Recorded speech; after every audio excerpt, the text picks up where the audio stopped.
Hai, perkenalkan, namaku Lana.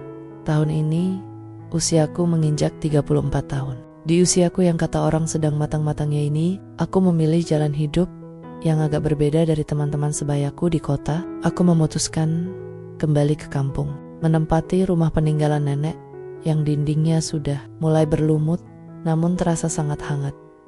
Pekerjaanku sebagai penulis konten lepas membuatku tidak perlu pergi ke kantor di Jakarta. Cukup dengan laptop, segelas teh melati, dan teras belakang yang menghadap ke kebun kecil, aku sudah merasa cukup. Aku suka ketenangan, tapi ternyata di kampung ini, ketenangan adalah barang mewah yang sulit didapat. Kamu itu memang tidak berguna, Revan. Kerjamu cuma main-main, tidak pernah bisa mengerti aku. Suara lengkingan itu menembus dinding ruang tengahku yang langsung berbatasan dengan rumah sebelah. Aku menghela napas, meletakkan cangkir tehku pelan-pelan. Itu suara Siska. Dia cantik, modis, tapi suaranya bisa lebih tajam dari sembilu kalau sudah marah.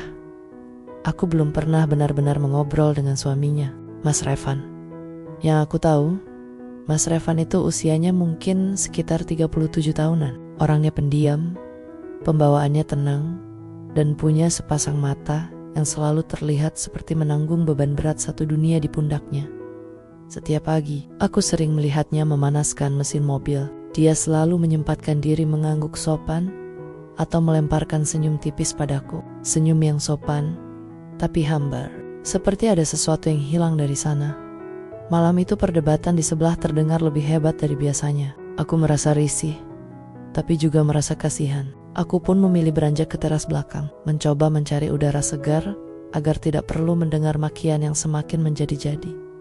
Aku duduk di kursi kayu, menatap bulan yang malu-malu tertutup awan. Tepat saat itu, aku mendengar suara pintu belakang rumah sebelah terbuka dengan kasar. Seorang pria keluar dengan langkah gontai. Dia mengenakan kaos oblong abu-abu yang tampak kusut. Dia tidak menyadari keberadaanku. Pria itu, Mas Revan, langsung menyandarkan punggungnya di tembok pembatas rumah kami. Dia mendongak ke langit, lalu menutup matanya rapat-rapat sambil mengembuskan napas panjang yang terdengar sangat sesak di bawah lampu taman yang temaram. Aku bisa melihat bahunya yang tegap itu gemetar sedikit. Bukan karena dingin, tapi karena menahan sesuatu yang lebih sakit dari sekadar luka fisik. Aku berdeham pelan, tidak ingin dia kaget jika tiba-tiba aku bersuara. "Malamnya cerah ya, Mas?" ucapku lirih. Mas Revan tersentak. Dia menoleh ke arahku dengan wajah yang tampak lelah sekali. Untuk sesaat, kami hanya saling pandang dalam diam yang canggung. Mas Revan terdiam beberapa detik, seolah baru tersadar kalau dia tidak sendirian di sana. Dia mengusap wajahnya dengan telapak tangan, mencoba menghapus sisa-sisa kesedihan yang mungkin tadi sempat tertangkap oleh mataku.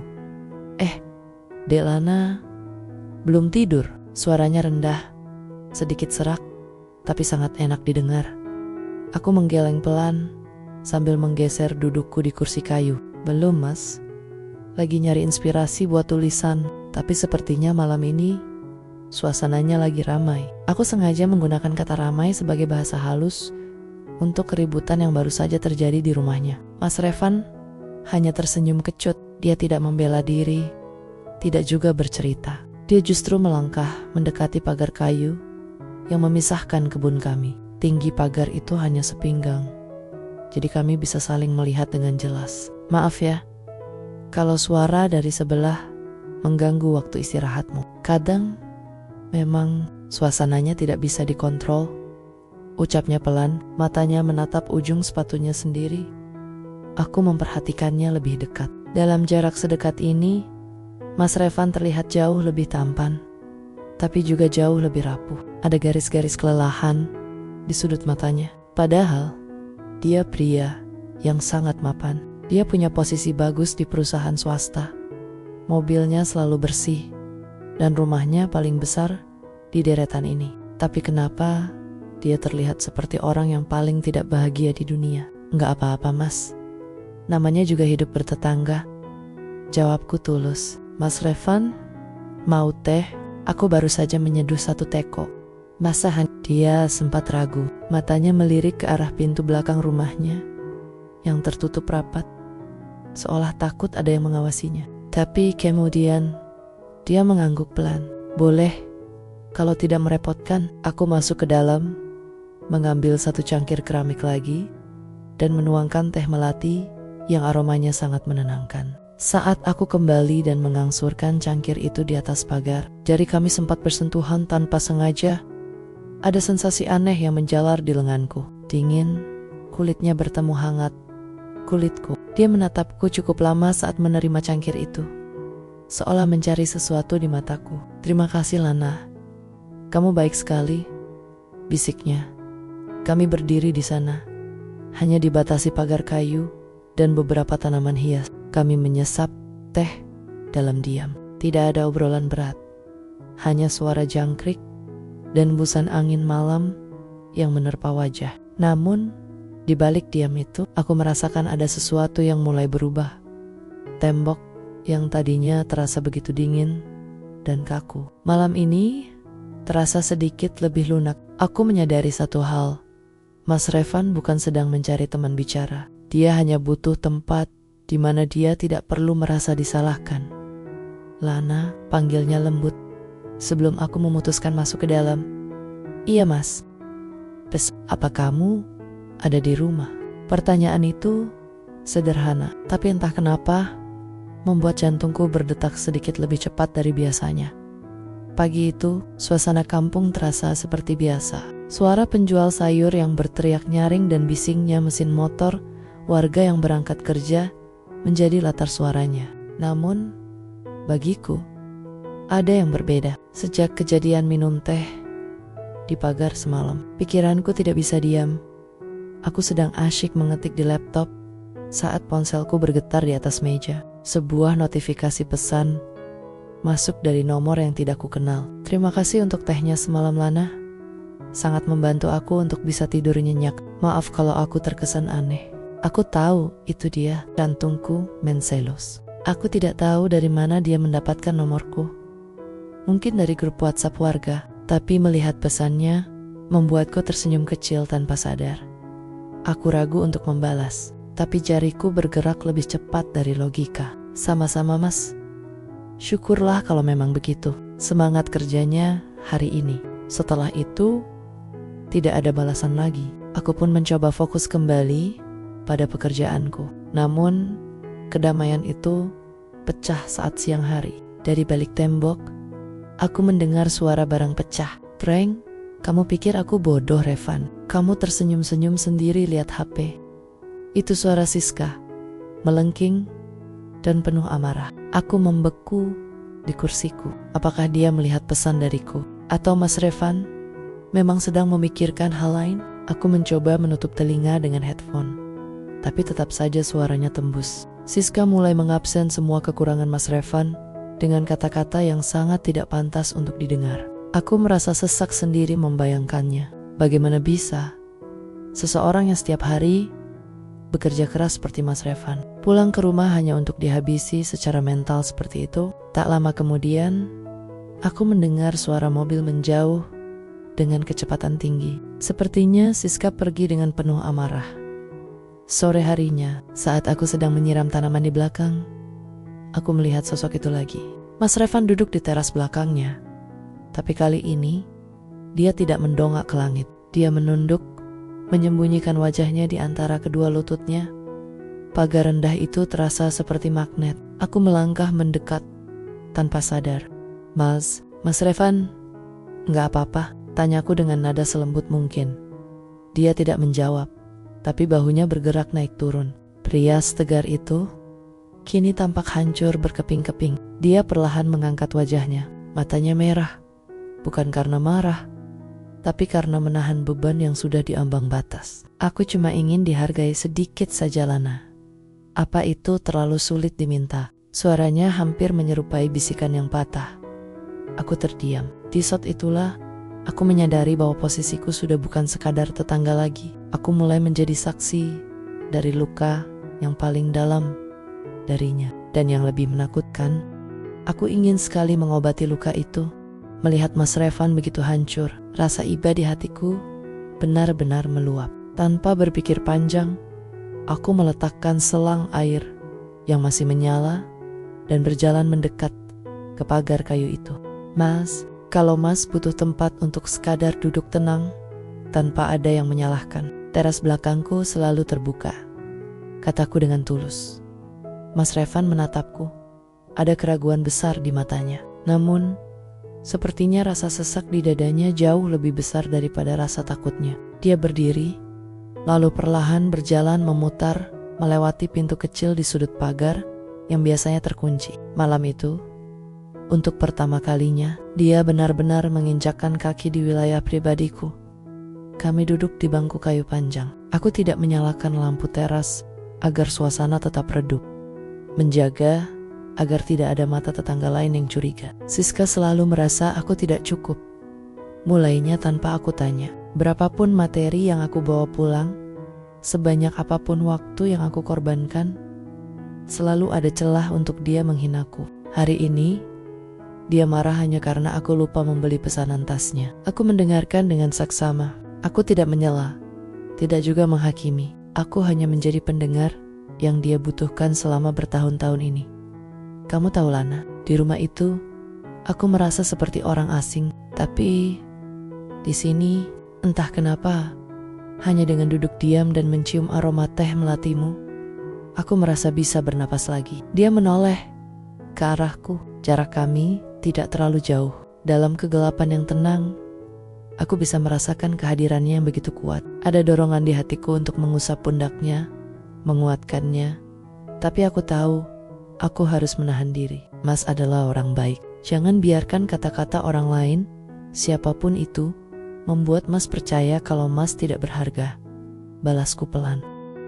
Mas Revan tersenyum tipis. Kali ini senyumnya sampai ke mata. Dia mengulurkan tangannya, lalu menepuk punggung tanganku yang berada di atas meja dengan lembut. Hanya tepukan singkat, tapi rasanya seperti ada aliran listrik yang membuat jantungku berdesir hebat. Terima kasih sudah menjadi pelarianku malam ini. Tepat saat itu, ponsel Mas Revan berdering kencang. Nama Siska muncul di layar. Suasana hangat itu seketika pecah dan berubah menjadi dingin. Mas Revan mendesah berat.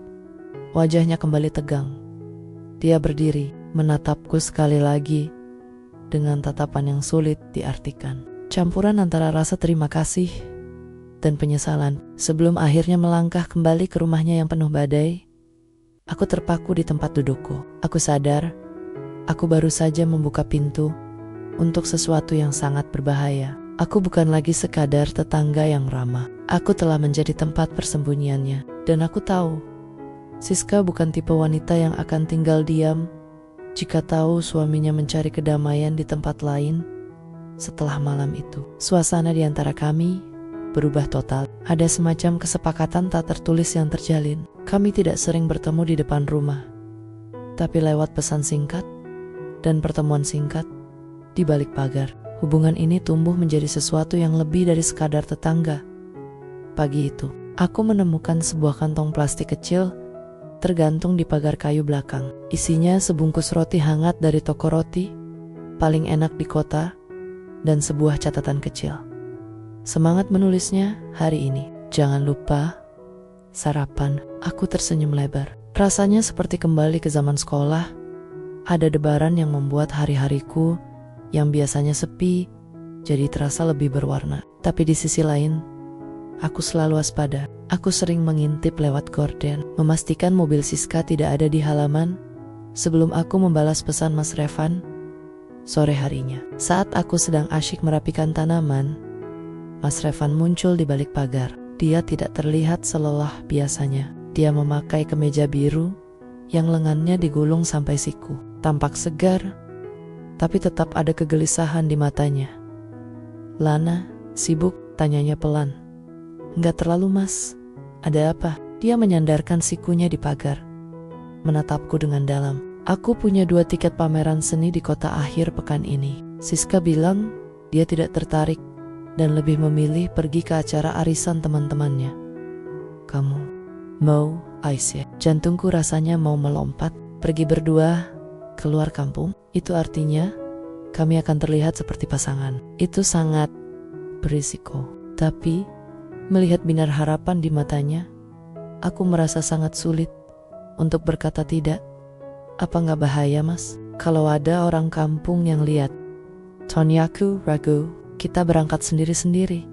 Bertemu di sana. Aku hanya ingin menikmati waktu yang tenang dengan seseorang yang bisa diajak bicara. Lana, itu saja. Aku menggigit bibir bawahku. Menimbang-nimbang. Logikaku bilang jangan. Tapi hatiku bilang ya. Akhirnya, aku mengangguk pelan. Oke, Mas. Jam 2 siang ya. Sepanjang sore itu, aku merasa seperti orang yang sedang melakukan kesalahan besar, tapi juga merasa sangat bahagia. Aku mulai memilih-milih baju terbaikku, mematut diri di depan cermin. Sesuatu yang jarang kulakukan sejak pindah ke kampung. Namun kebahagiaan itu terusik saat aku mendengar suara mobil Siska masuk ke garasi sebelah. Suara banting pintunya terdengar sangat keras. Tak lama kemudian, sayup-sayup aku mendengar suaranya yang melengking lagi. Kamu dari mana saja tadi? Kenapa wajahmu terlihat senang sekali? Ada yang kamu sembunyikan dariku? Aku menahan napas di balik tembok. Siska punya insting yang sangat kuat. Aku mulai merasa bahwa pagar rendah dan tembok tipis ini tidak akan selamanya bisa melindungi rahasia kami. Ada badai yang sedang mengintai di balik awan yang terlihat tenang ini. Hari Sabtu yang dinanti pun tiba. Aku berangkat ke kota menggunakan taksi online agar tidak mencolok. Hatiku rasanya seperti sedang naik roller coaster. Campuran antara takut ketahuan dan tidak sabar ingin melihat Mas Revan dalam suasana yang berbeda.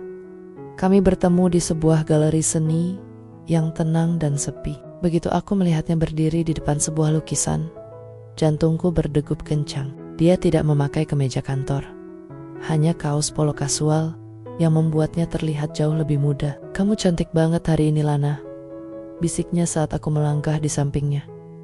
Wajahku memanas. Mas juga kelihatan beda kalau lagi gak stres. Selama 2 jam, kami berjalan beriringan mengelilingi galeri. Kami berbicara tentang banyak hal, tentang impianku, tentang masa kecilnya, dan tentang lukisan-lukisan yang kami lihat. Untuk pertama kalinya, aku melihat Mas Revan tertawa lepas. Tawanya begitu tulus, seolah beban di rumah sebelah telah menguap sementara. Aku lupa kapan terakhir kali aku merasa sebebas ini, ucapnya sambil menatapku dalam. Kami duduk di sebuah bangku sudut galeri yang tersembunyi. Terima kasih ya, Lana.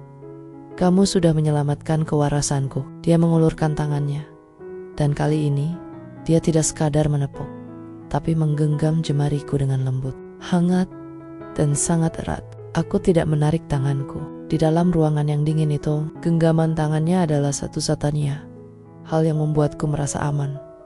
Namun, kedamaian itu hanya sementara. Saat kami berjalan menuju pintu keluar, sebuah mobil mewah berwarna merah melintas perlahan di depan galeri. Mobil itu sangat mirip dengan milik salah satu teman, Siska, yang sering main ke rumah sebelah.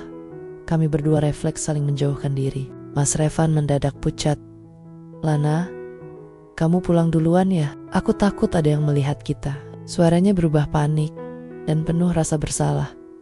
Rasa bahagia yang tadi meluap langsung runtuh seketika. Aku mengangguk paham, meski ada rasa perih di dadaku. Inilah kenyataannya. Seberapapun nyamannya kami, Mas Revan masih milik orang lain, dan aku hanyalah pelarian di seberang tembok. Sesampainya di rumah, aku hanya bisa terduduk di ruang tamu yang gelap. Tak lama kemudian, aku mendengar suara mobil Mas Revan memasuki garasi. Tapi ada yang salah. Suara mesinnya mati, disusul suara teriakan Siska yang lebih kencang dari biasanya. Jawab aku, Revan. Tadi temanku lihat mobilmu di area galeri. Sama siapa kamu ke sana? Jangan coba-coba bohong, atau aku akan buat hidupmu makin menderita. Aku menutup wajahku dengan kedua tangan, jantungku berpacu. Badai yang kutakutkan sepertinya sudah mulai mendekat ke depan pintuku. Apakah rahasia di balik tembok ini akan segera terbongkar? Malam itu, kampung yang biasanya tenang terasa sangat mencekam bagiku. Teriakan Siska dari rumah sebelah tidak kunjung berhenti. Aku hanya bisa duduk mematung di ruang tengah, mematikan semua lampu agar terlihat seperti sudah tidur. Hatiku mencelo setiap kali mendengar suara benda jatuh atau bantingan pintu di sebelah.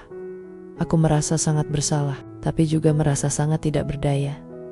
Sekitar jam 11 malam, saat suasana mulai sunyi, tiba-tiba terdengar suara ketukan pelan di pintu belakang rumahku. Bukan ketukan yang keras, tapi penuh keraguan. Tok, tok, tok. Jantungku rasanya mau copot. Aku mengintip lewat celah gorden dapur. Di sana, di bawah rintik hujan yang mulai turun, Mas Revan berdiri tanpa payung. Bahunya merosot, kepalanya tertunduk, dan dia tampak benar-benar hancur. Aku segera membuka kunci pintu dan menariknya masuk. Begitu pintu ketutup, Mas Revan langsung terduduk di lantai dapur, menyandarkan punggungnya di pintu. Dia tidak menangis, tapi napasnya tersengal seolah dia baru saja berlari berkilo-kilometer. Dia sudah keterlaluan, Lana. Aku sudah tidak punya harga diri lagi di rumah itu, bisiknya dengan suara yang pecah. Aku berlutut di depannya, mengabaikan fakta bahwa bajunya basah kuyup. Mas, tenang dulu, tarik napas. Mas, dia menghina orang tuaku, Lana. Dia bilang aku pria gagal hanya karena aku tidak bisa menuruti satu keinginannya yang di luar batas. Aku sudah sampai di titik terakhirku. Dia mengangkat wajahnya dan menatapku. Di bawah lampu dapur yang remang-remang, aku bisa melihat matanya yang biasanya tegar, kini penuh dengan luka yang amat dalam. Tanpa sadar, aku menggenggam kedua tangannya yang dingin. Mas, punya aku. Maksudku, Mas bisa bicara padaku. Jangan ditahan sendiri, kataku tanpa berpikir panjang. Mendengar ucapanku, Mas Revan seolah menemukan pegangan. Dia menggenggam tanganku balik dengan sangat erat, seolah aku adalah satu-satunya pelampung di tengah samudera yang sedang mengamuk. Kenapa aku baru menyadari kedamaian ini ada di sebelahku, Lana? Kenapa aku harus terjebak bertahun-tahun dalam badai, sementara di balik tembok ini ada ketenangan yang selama ini aku cari? Suasana berubah menjadi sangat intim secara emosional. Kami hanya saling menatap dalam diam. Di tengah suara hujan yang semakin deras menghantam atap seng. Di ruang tamu kecil itu, aku merasa tembok pemisah antara kami benar-benar sudah runtuh. Namun di tengah momen tersebut, tiba-tiba cahaya lampu mobil menyorot masuk lewat celah ventilasi. Sebuah mobil berhenti tepat di depan rumahku. Jantungku berhenti berdetak sesaat. Itu bukan mobil Mas Revan, tapi aku sangat mengenali suara mesinnya. Itu mobil Siska. Dia tidak ada di rumahnya sendiri. Dia ada di depan rumahku. Aku dan Mas Revan membeku. Suasana di dapur yang tadinya penuh empati seketika berubah jadi horor. Suara langkah kaki sepatu hak tinggi Siska terdengar mendekat ke pintu depan, lalu berpindah ke arah samping rumah. Dia sepertinya tahu ada yang tidak beres. Revan, aku tahu kamu di dalam. Keluar, teriak Siska dari luar. Suaranya melengking, membelah sunyi malam yang sedang hujan. Mas Revan Demitar. Dia hendak berdiri dan keluar, tapi aku menahan lengannya. Aku menggeleng pelan, memberi isyarat agar dia tetap diam. Kalau dia keluar sekarang dengan kondisi baju basah dan di jam seperti ini, keadaan akan semakin buruk bagi kami berdua. Lana, buka pintunya. Aku tahu kamu menyembunyikan suamiku. Siska mulai menggedor pintu samping dengan keras. Beberapa lampu rumah tetangga mulai menyala. Aku bisa membayangkan para tetangga mulai mengintip dari balik gorden mereka. Nama baikku sebagai wanita yang hidup sendiri di kampung ini benar-benar dipertaruhkan, Mas. Revan menatapku dengan tatapan penuh permohonan maaf. Maafkan aku, Lana. Gara-gara aku, kamu jadi terseret sejauh ini. Dia akhirnya berdiri dengan tegak. Wajahnya yang tadinya rapuh berubah menjadi dingin dan tegas. Dia seolah baru saja mengambil keputusan besar dalam hidupnya. Buka pintunya, Lana. Biar aku yang selesaikan. Sudah saatnya semua ini berakhir, ucapnya dengan suara rendah namun sangat mantap. Dengan tangan gemetar, aku membuka kunci pintu. Begitu pintu terbuka, Siska langsung merangsek masuk. Tapi langkahnya terhenti saat melihat Mas Revan berdiri di depanku, menjagaku agar tetap di belakang punggungnya. Oh, jadi benar, kamu lebih memilih wanita kampung ini daripada istrimu sendiri. Siska tertawa sinis. Matanya merah karena amarah yang meluap. Kukop Siska. Suara Mas Revan menggelegar, membuat Siska terdiam sesaat. Lana tidak ada hubungannya dengan kehancuran rumah tangga kita. Kamu yang menghancurkannya setiap hari dengan lisanmu, dengan egomu. Kamu berani membentakku demi dia. Aku membela kebenaran. Selama ini aku diam, bukan karena aku takut, tapi karena aku mencoba bersabar. Tapi malam ini, di sini, aku sadar kesabaranku sudah habis. Jangan pernah hina Lana lagi. Karena saat aku tidak punya tempat untuk pulang, tembok inilah yang memberiku kedamaian. Bukan rumah yang kamu bangun dengan kemarahan. Siska terpaku. Dia mungkin tidak menyangka suaminya yang selama ini penurut bisa bicara seberani itu di depan orang lain. Beberapa tetangga sudah mulai berdiri di kejauhan, menyaksikan drama di teras belakangku. Kita selesai, Siska. Aku akan urus semuanya besok. Lanjut Mas Revan dengan nada yang sangat tenang, namun terasa sangat final. Siska terengah-engah, wajahnya pucat karena malu dan marah yang tak tersampaikan. Dia menoleh padaku dengan tatapan penuh kebencian, lalu berbalik dan pergi meninggalkan rumahku dengan langkah 1000. Hening kembali mencekam. Mas Revan berbalik menatapku, napasnya masih memburuk. Di bawah guyuran hujan yang tersisa, kami berdua sadar bahwa mulai besok hidup kami tidak akan pernah sama lagi. Pagi harinya, kampung terasa tidak lagi sama. Aku bisa merasakan tatapan mata orang-orang saat aku menyapu teras depan. Bisik-bisik tetangga tentang kejadian semalam menyebar lebih cepat daripada aroma masakan di pagi hari. Ada yang menatapku dengan kasihan, tapi tak sedikit pula yang memandangku dengan sinis. Aku menghela napas, mencoba tetap tegap. Aku tahu risikonya sejak awal, tapi hatiku tidak bisa berbohong. Rumah di sebelah tampak sepi. Mobil Siska sudah tidak ada di garasi, hanya mobil Mas Revan yang terparkir membisu. Tak lama kemudian, Mas Revan keluar dari rumahnya. Ia tidak lagi memakai kemeja rapi, hanya kaos sederhana dan celana jeans. Ia membawa beberapa tas besar ke dalam mobilnya. Ia melihatku, lalu berjalan mendekat ke arah pagar kayu yang kini terasa seperti saksi bisu perjuangan kami. Lana, panggilnya lembut. Aku mendekat.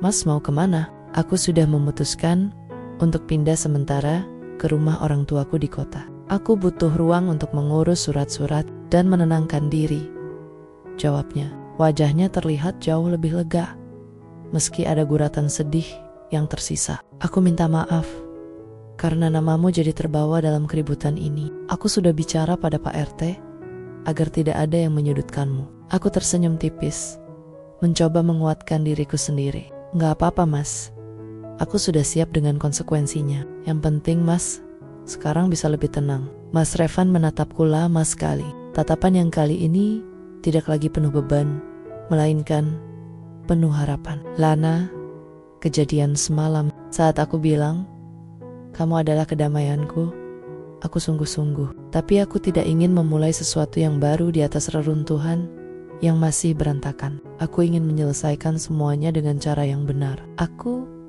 mengangguk paham. Aku menghargai sikapnya yang sangat laki-laki itu. Dia tidak ingin menjadikanku selingkuhan atau orang ketiga. Dia ingin aku menjadi tujuannya setelah ia benar-benar bebas secara terhormat. Mas, pergi dulu ya. Jaga diri baik-baik di sini. Kalau ada apa-apa atau kalau orang-orang mulai bicara yang tidak-tidak, segera kabari aku, ucapnya sambil memberikan secarik kertas berisi alamat barunya. Aku melihat mobilnya perlahan menjauh meninggalkan gang kampung kami. Rasanya separuh dari hatiku ikut pergi bersama mobil itu. Rumah di sebelah kini kosong, sunyi, dan dingin. Sekarang aku harus berjuang sendirian menghadapi prasangka orang-orang di kampung ini. Tapi anehnya, aku tidak merasa takut karena di tanganku ada alamat Mas Revan dan di hatiku ada janji yang tak terucap bahwa ini bukanlah akhir dari segalanya. Minggu-minggu pertama setelah Mas Revan pergi adalah waktu yang paling berat bagiku. Rumah di sebelah benar-benar kosong. Tidak ada lagi suara mesin mobil di pagi hari. Tidak ada lagi aroma kopi yang terbawa angin. Dan yang paling menyakitkan, tidak ada lagi sosok yang berdiri di balik pagar untuk sekadar menyapa. Di kampung, berita seperti ini punya umur yang panjang. Saat aku ke pasar, beberapa ibu-ibu sengaja berhenti bicara. Saat aku lewat, ada yang taran-taran berbisik, "Itu dia orangnya." Aku hanya bisa menunduk, menguatkan hati. Aku tahu, menjelaskan kebenaran pada orang yang hanya ingin melihat kesalahan itu sia-sia. Aku memilih untuk lebih banyak menghabiskan waktu di dalam rumah, fokus pada pekerjaanku, dan merawat tanaman di teras belakang. Satu-satunya tempat yang menyimpan kenangan manis kami. Suatu sore, Bu RT datang berkunjung. Aku sempat tegang, mengira beliau akan memintaku pindah atau menegurku. Tapi ternyata beliau membawakanku sepiring kue talam. "Lana, jangan terlalu diambil hati omongan orang," ucap beliau sambil mengusap bahuku. "Mas Revan sudah cerita semuanya ke Bapak sebelum dia pergi. Kami tahu siapa yang sebenarnya bermasalah. Mas Revan itu orang baik.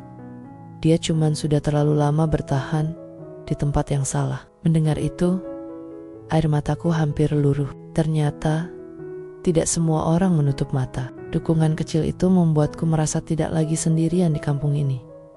Ponselku bergetar. Sebuah pesan singkat masuk. "Sedang apa, Lana?"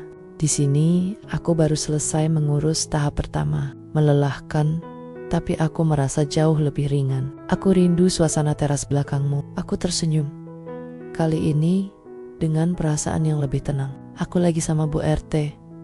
"Mas, kabarku baik. Selesaikan semuanya pelan-pelan ya. Aku tetap di sini, di balik tembok yang sama." Mas Revan tidak pernah absen mengirim kabar. Dia bercerita tentang proses hukum yang sedang ia jalani, tentang pekerjaannya, dan tentang bagaimana ia mulai menata kembali hidupnya yang sempat berantakan. Kami tidak membicarakan cinta yang muluk-muluk, tapi lewat perhatian kecil itu, aku tahu kami sedang membangun pondasi yang lebih kuat.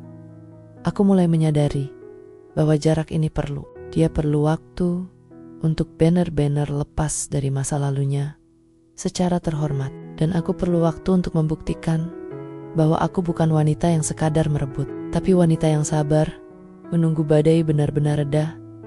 Tembok pembatas rumah kami yang tadinya terasa seperti penghalang, kini mulai kurasakan sebagai simbol bahwa ada hal-hal yang memang harus dipisahkan terlebih dahulu, sebelum akhirnya bisa dipersatukan dengan cara yang baik. 6 bulan telah berlalu sejak malam badai itu. Musim sudah berganti, dan begitu pula suasana di kampungku. Rumput-rumput liar di halaman rumah sebelah yang tadinya tak terurus, kini mulai dibersihkan oleh tukang kebun. Aku mendengar kabar bahwa rumah itu sudah sepenuhnya menjadi hak Mas Revan, dan Siska sudah memilih untuk menetap di luar kota bersama keluarganya. Aku sendiri sudah kembali ke rutinitas normalku. Tetangga-tetangga yang dulu sinis, kini mulai kembali menyapa dengan ramah. Mereka melihat bahwa aku tetaplah Lana yang sama, yang sopan, yang mandiri, dan tidak pernah membalas cibiran dengan amarah. Sore itu, aku sedang asyik mengecat ulang pot tanaman di teras belakang ketika terdengar suara pagar depan dibuka. Jantungku berdesir. Aku tahu suara langkah itu bukan langkah yang gontai dan lelah seperti dulu, tapi langkah yang mantap dan penuh energi. Aku mencuci tanganku dengan terburu-buru dan berjalan ke arah samping rumah. Di sana berdiri Mas Revan. Dia terlihat jauh lebih segar. Kemeja putihnya rapi, rambutnya tertata, dan yang paling penting, binar di matanya telah kembali. Tidak ada lagi beban berat yang menggelayuti pundaknya. "Halo Lana," sapanya dengan senyum yang sangat tulus. Senyum yang dulu hanya bisa aku bayangkan, kini terpampang nyata di depanku. "Mas Revan, kapan sampai?" tanyaku, mencoba menutupi kegugupan yang mendadak muncul. "Baru saja. Aku langsung ke sini setelah menaruh barang di sebelah." Ia berjalan mendekat ke pagar kayu yang melegenda itu. "Semuanya sudah selesai, Lana. Secara hukum, secara hati, aku sudah benar-benar bebas." Kami berdiri saling berhadapan di tempat yang sama, di mana dulu kami hanya bisa saling bisik dalam gelap. Namun sekarang, matahari sore menyinari wajah kami tanpa perlu ada yang disembunyikan lagi. Mas mau mampir? Aku buatkan teh melati kesukaan Mas, tawarku. Mas Revan menggeleng pelan, tapi ia mengulurkan tangannya di atas pagar. Kali ini, ia menggenggam tanganku di depan umum, di bawah cahaya terang, seolah ingin menunjukkan pada seluruh dunia bahwa ia tidak lagi takut.